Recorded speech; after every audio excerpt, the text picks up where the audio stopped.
এই যে একা একা চলাফেরা করছেন, জীবন নিয়ে শঙ্কায় ভুগেন না কখনো? যে আমার পরিবার সবাই তো, আমি আমার মাকে বলেছি যে দেখো, মানে আমরা যে লড়াই নেমেছি, আমার একটা মনে হয় কি কোন রাজনীতিবিদের না বাসায় মৃত্যুটা হইতে পারে না, এটা কোনো ভালো মৃত্যু না।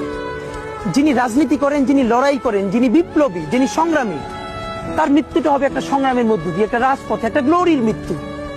আমি তো ভীষণ ভাবে প্রত্যাশা করি, আমি ছোটবেলা থেকে এই স্বপ্নটা দেখি, অনেক জায়গায় বলেছি যে একটা তুমুল মিছিল হচ্ছে অন্যায়ের বিরুদ্ধে, সেই মিছিলের সামনে আমি আছি, কোন একটা বুলেট এসে আমার বুকটা হয়তো বিদ্ধ করে দিয়েছে, এবং সেই মিছিলে আমি হাসতে হাসতে আমি শহীদ হয়ে গেছি।